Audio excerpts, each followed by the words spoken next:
Hey, welcome to another episode of Committed Critics, a pop culture podcast where we're not just committed to our opinions, but also each other. Aww. Cute. I'm Ryan Davis. I am Zachary Wright. Kevin is out today, but we have a special guest. Who are you? It is I. My name is Andy Phillips. Thanks for having me, guys. I'm happy to be here. Woo! So for context, we went to school with Andy. He was our boy. He was our lad. It was a great time. Andy, what have you been up to since you graduated a couple years ago? So let's see. Last time we all got to hang out in person. I was still in school back at SIU Represent. Woo! Back in 2019. So I graduated back in May of that year, and then let's see, I spent like 3 weeks at my parents' place just gathering my stuff, taking a little bit of time. And then I went out to California for about a month-long tryout thing because I'm like, hey, I got a film degree. I want to see, if this thing is worth it. So went out there and tried out production for a month and was able to book some gigs and crash on couches and have a fun time. And then financially, I was like, well, I got to save up some money if I'm actually going to live out here a bit more long term. So I moved back to the Midwest up towards Chicago. I worked on several jobs, even worked with Kevin for a bit. I was like the coordinator for the Carbonara Effect. I worked on like a Netflix movie, lots of indie projects, stuff like that. Nice. And I've been very fortunate enough to have raised up money around that time, which led me to move out to California. But, 2 or 3 months before the pandemic. So my year in California was a bit of an interesting time. But funnily enough, I was able to meet more people and book more work. And then through a funny happenstance, I was able to meet Jeff Keighley, the creator of the Game Awards, and through I'll go into detail, but ended up working with him on the Game Awards for this past year, and am potentially continuing to do so for later years to come. That's cool. That's so awesome, dude. I'm so jealous. That's really cool, man. So have you ever been able to guess our episode is about the Game Awards? Yeah. So for the audience at home, for real quick, I do have to slip in. I am not representative of the Game Awards. I'm just speaking from my own personal experiences and perspective. So with that legal stuff out of the way, exactly. The legal disclaimer so we don't get sued. So for the audience at home, just a quick elevator pitch, Andy. What is the Game Awards? So the Game Awards itself is basically, it's been compared as the Oscars for video games. Yes. So it's basically just kind of the whole industry, even outside of video games, media, movies, TV, basically anyone within media itself kind of recognizing the hard work that goes into this medium and trying to pay it forward. Plus, maybe a few premieres of upcoming projects to come. Yes. In the last couple years I started watching the Game Awards and I really enjoyed watching them. I got really into like watching like Kind of Funny and their coverage of the Game Awards. So yeah, it was always cool seeing like all these games that I've played like be represented on the like in some capacity. Like awards can be kind of like superficial to an extent, but it's nice when the games you played and like get represented and get the recognition they deserve. Oh, for sure. Yeah. So Andy, what was your role at the Game Awards? So It was an interesting position that I was in, right? Because whenever I first met Jeff, it was not in necessarily a professional standpoint. Mm-hmm. So for spoiler alert, I was the VP of co-streaming. I started out as the director, and then because it went so well, I got a title bump because of it. Ooh, look at you, man. Congrats. Yeah.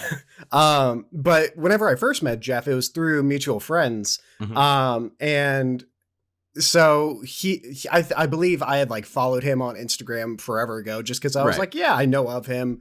And it was just kind of one of those things. But, I don't know, how much this has been talked about in general, but when it comes to making these connections with people, it's a lot more casual than I personally was expecting. Because literally Jeff ended up just kind of messaging. We messaged each other on Instagram and eventually we all got dinner together with our mutual friend. And then he actually became a patron of my side YouTube channel. Quick plug, always be plugging Andy Phillips YouTube channel. So he was a fan of my my work there. And I had been working on a project for about a month, and it was going to be a huge thing.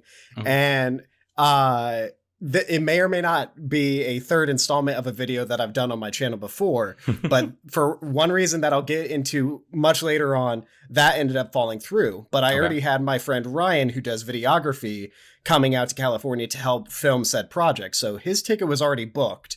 And so I just happened to have this dinner with Jeff Keighley around this time. And I mentioned, yeah, I've got my friend coming out. He's going to help me film. But now that this project fell through, I mean, it's pretty much just going to be, I guess, a vacation. Like, we're going to try and make the most.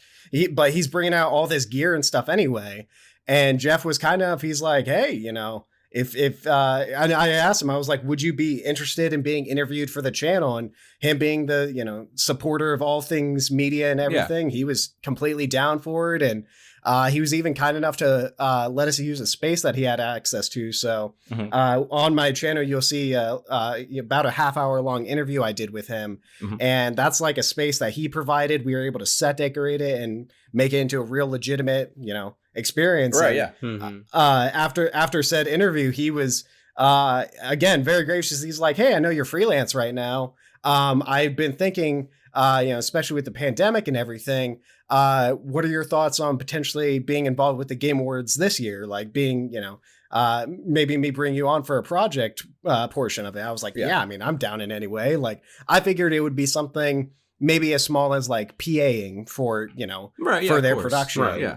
But come to find out, he's like, yeah, so we have this big initiative with co-streaming where people will watch the Game Awards and then they'll give their live commentary. And in years past, and I'm speaking as Jeff in this instance, in years past, we've sent out just kind of a mass email and that's been that. But Jeff was saying how he really wanted sort of like a middleman to kind of be the face and represent the event as a whole and kind of problem solve and troubleshoot any issues along the way. So, and he's like, he recognized my abilities to, be a people person in that way. So, yeah. And you fit that role perfectly. Like based off what I know from you. Yeah. You're a great person who can network. You can manage like well manage people. So yeah, perfect fit.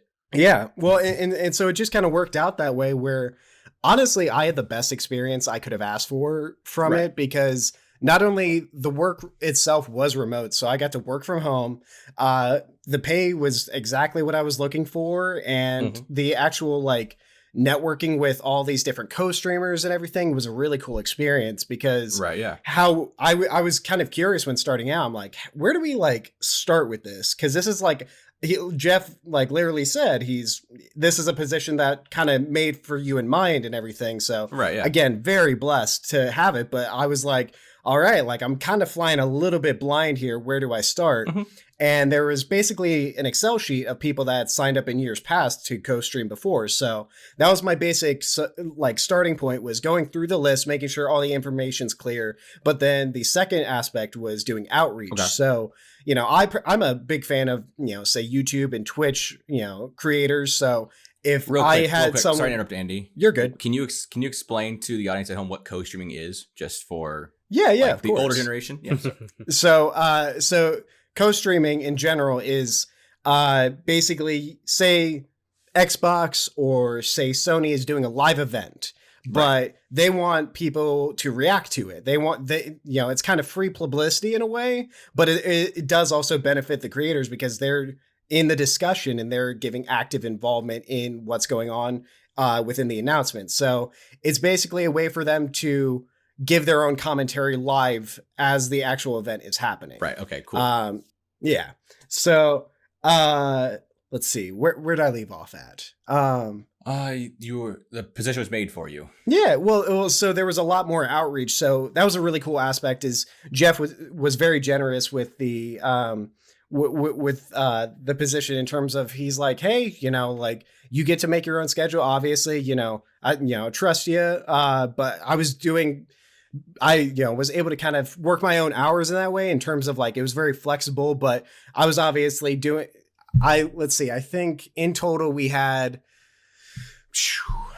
thousands of emails sent out. Right. Yeah. Mm-hmm. But it was an international thing. So when I say it's like, you know, there's thousands of people, not only is it just, you know, United States streamers, it's individuals, It's people all over. Yeah, like there's a big presence in Brazil. I found out, like I had a lot of Google translating that I had to do within the emails, and it was just such a eye-opening experience in terms of like getting to see all these different communities, and I was kind of the point of contact for that, and it was just a really rewarding experience in that way. It was really cool because like I joined in on some of those like Zoom calls he would have with the gaming community.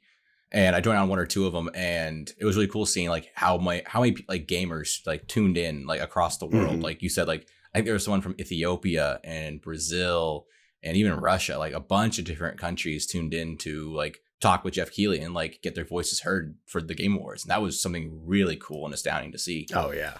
So what was it like working with Jeff? Jeff himself, I mean, he is a really chill guy, like, you know, and he's I don't think this is news to him, but he definitely kind of turned into a mentor level, or to me in a way, because not only was, you know, he was my boss in the aspect of, you know, the Game Awards, but he's continuously been supportive of, you know, my digital content in that way. And I mean, we'll text and you know, continuously do the conversation, but let me tell you, this guy, there's no one better to like be the creator of the Game Awards, because he's passionate, but he's also honestly one of the most driven people I've met, because he'll talk about sort of aspirations or projects he has in mind for the future, and he doesn't have any sort of anxieties as to if it would work out. It's just kind of like hey, this would be cool, and this is something I want to try out, and he's very optimistic in that way. That's super awesome to have, because like having that optimism, having that confidence to be like, I'm gonna get it done, is something that like, I don't know, it's a refreshing take, like when you go to like a 9-to-5 job in some instances. Oh, for sure. Alrighty, well, I think on that note, we'll take a quick break and we will come back right after this. We'll come back after the break.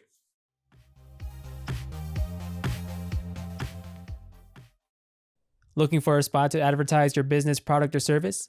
You can have a personalized ad right here on Committed Critics. Email us at committedcritics@gmail.com for more info.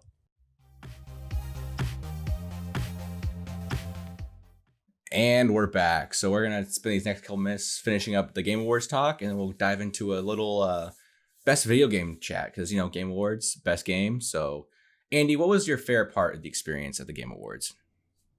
Yeah, so the Game Awards itself it was all kind of new. I mean, it's one thing to kind of watch an event, you know, from your screen, but to be involved in that process, I mean, in my opinion, I was just a small chunk of the entire, you know, pie that was made, but for kind of seeing the community react and be so gracious to be involved, because like on my end, I was able to provide this media kit that our media team made, that provided like graphics and different assets for anyone who signed up and was, you know, wanting to be involved. They were more than welcome to, you know, become an official co-streamer in that way. And it was a really cool experience, because everyone, not only was everyone so grateful, but everyone was just so hyped. They were like so excited for all the new announcements to come, and to, you know, see which game was to get recognized. And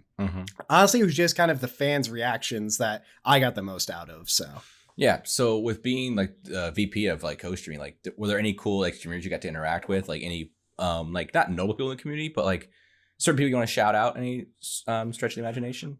One instance for sure that was just kind of like a cool like fanboy experience is I had added I don't know if you guys are aware with the YouTuber Cosmonaut Variety Hour. His name's Marcus, but he does like video essays, and he's not particularly a streamer, but I knew he did do some Twitch stuff. Like he wasn't on the initial Excel sheet, and it was just kind of like a blind like, oh, okay, I'll toss his toss his info on there and then see what happens.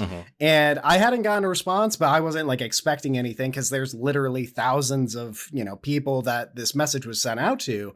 But I found out literally the night of the Game Awards, whenever he posted a highlight reel, that he had in fact seen the email and he had used the media assets. And I'm like, wow, like kind of, without my involvement, he wouldn't have been able to make that a part of his setup. Yeah. And it was just, it was just kind of a cool thing where it's like, this goes beyond just the personal effect now. Like, this is a widespread involvement in like, hey, I'm an official co-streamer thing. And so it was just cool to kind of be the middleman for all of that. Yeah, that's awesome. Like, it's cool to think like you played a part in something bigger. Like, that's really cool. Oh, yeah. So one of the biggest things of the Game Awards is what's the best video game of the year? So I want to go around the table and ask everyone, what was the best game you guys played in 2020? Who we starting with? Ryan, why don't you start? Yeah, Ryan, you start. Well, my games are very weeby, to say the least. I don't know if you guys have ever played any of these, but my best games are probably Persona 5 Royal, which did release March of 2020, which helped me get through said pandemic that happened that year. It's a good game to play during the pandemic. That's a long game too. Yeah, it was a re-release of the first Persona 5 game. They enhanced it, added new features. So instead of spending like 90 hours on it, I spent like 120. Oh wow. Yeah. Yeah, it's a long game. It's a very long game. You can replay it. It's very replayable. And then the other one was Fire Emblem Three Houses. Which that was my first Fire Emblem game I've ever played. And oh really? Yes, because I didn't know what Fire Emblem was. I just knew they were characters in Smash with swords. So I was just like, oh cool, I'll play this game. And then I realized it has 3 different endings to it. So I was like, oh, this will be a very fun game to replay again during said pandemic. Yeah, for sure. So for Fire Emblem, that's on Switch, correct, Ryan? Yes, the Fire Emblem was a Nintendo game. Persona 5 Royal is a PlayStation exclusive game. What was your rating on both of these games, Ryan? Out of 5 stars. Persona 5 Royal, I did do a rating on I cannot remember the name of the website. ggapp.io. Yes, that. I did do a rating. He's got that on lock. I have some there too. That's ggapp.io. Yes, I gave Persona 5 Royal 5 out of 5 because it was better than the first Persona 5 game because it, improved on stuff from that game. And then Fire Emblem Three Houses, I haven't done a review for it, but I would probably give it 4 out of 5 only because like it does get stale at some parts with replaying, but it's a very solid strategy game if you enjoy strategy. Yeah, I know like for people who talk about video games, like whoever plays Persona 5 loves Persona 5 and whoever likes like whoever plays Royal afterwards just loves it, like falls in love with it again. Like, oh yeah, it very much is like it takes what was already good and makes it 10 times better. Ryan, if people want to read your reviews on the ggapp.io, what's your name on there? My name on it is Fire You Red. That's fire, the letter U, red. Yes, it's a very stupid name, but I made it up when I was in 4th grade, so give me some slack. Sticking to your guns. Hey, it's the OG. Gotta keep it. Andy, what games have you been playing? So 2020, for how much time I spent inside, I'm surprised that I didn't necessarily game more because I was fully expecting it. But, around... honestly, March, around that time, that's when I started, the big hobby of making YouTube videos. Right, and so I threw a lot of my like free time into that at the start. So when it came to gaming, especially around the start of the pandemic, it was mostly with the intent of catching up with my friends back here in the Midwest. Right, and so I normally am not a fan of first-person shooters, but we all just happen to have the Modern Warfare remake. Ooh, so yeah, I mean, it was something that we would continuously play, but eventually after a while you get a little tired of that. So we moved on to Sea of Thieves for a little bit. That was pretty fun. Ooh. But I'd say like my favorite game that I personally played and had the greatest time with was not the Miles Morales Spider-Man, but the Activision Spider-Man game from a few years back. Because I don't own a PS4, but my roommate out in California did, so I was able to play on his console and get to. I mean, honestly, they nailed the physics of it. You're talking about the one from 2018, right? Oh yeah, 100%. Okay, that's Insomniac. I was just confused when you said Oh my gosh, Yeah. Andy, bad gamer moment. I'm like, Activision. That was a while ago. That's like 2002. Yeah. Damn. I was like, that's the original Spider-Man games. Being able to just kind of, it's a well-designed game and it feels complete. Oh, yeah. And so it was a really fun solo experience. And when it came to multiplayer stuff, honestly, I was a sucker for Fall Guys.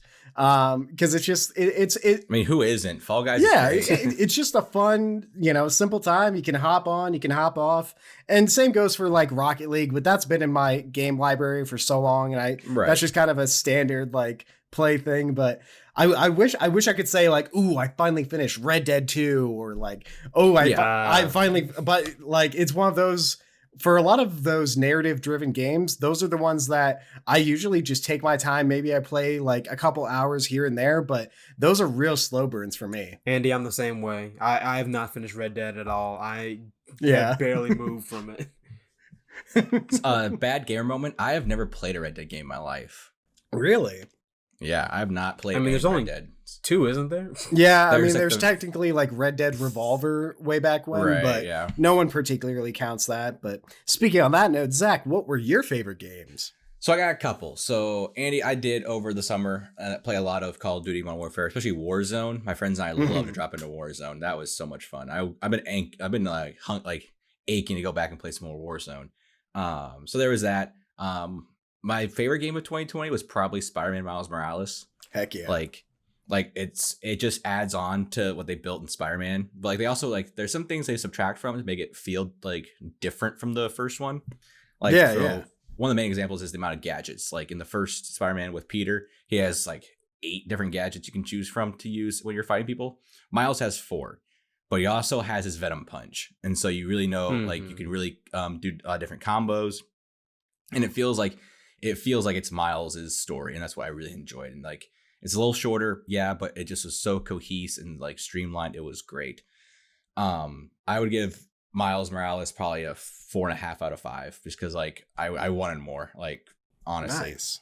And honestly, I had just gone through. Me and Jordan just played through Portal for the first time, like the first Portal game. Classic. Like, this last week. So yeah, it's super fun, and like we were just playing through it, and like we were kind of confused on how like the leveling, like the chapters and levels worked. So we'd gotten like we're on this is the first chapter. There's 19 levels in this first chapter. Cool, whatever.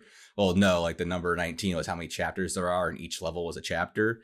So at the time we're like on the last one, I'm like, damn, this one's going on forever. What's going on? And we get to like the final boss, and I'm like, oh wait, this is the end of the game. Oh crap. It was like a short 2-hour thing. It was really nice. And like I understand why people like love Portal back in the day. I'm really excited to play Portal 2. Like it was great. Yeah. 4 out of 5. Like honestly, like bravo.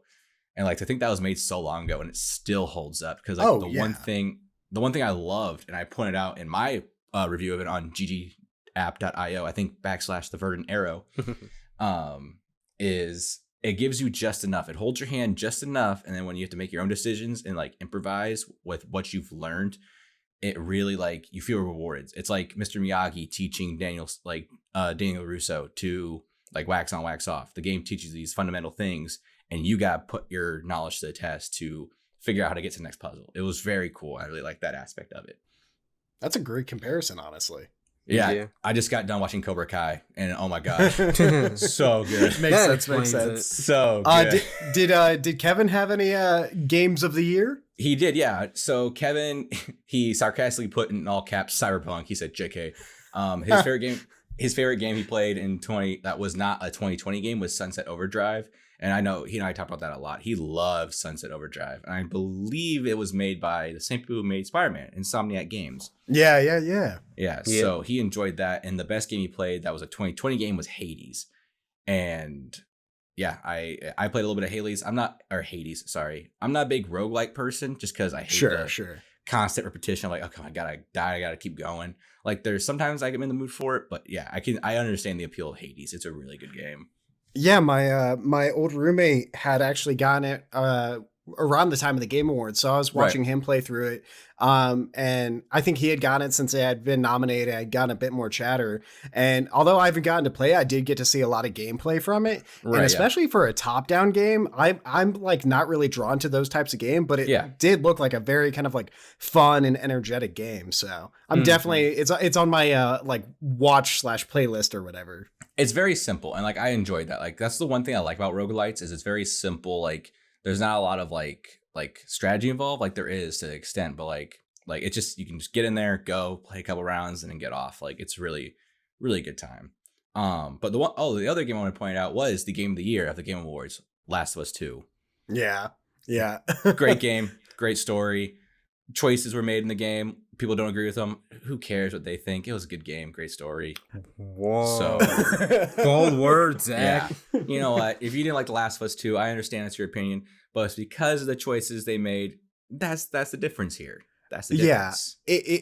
The problems with the game are all subjective, in my opinion. Exactly. Like, they still delivered a complete game. Not to down on Cyberpunk, but for a game that was released so unfinished, and to have Game of the Year go to like Last of Us Part 2, even though like narratively a lot of people disagreed about it, I still got, I that was another game that I got to play through with my roommate.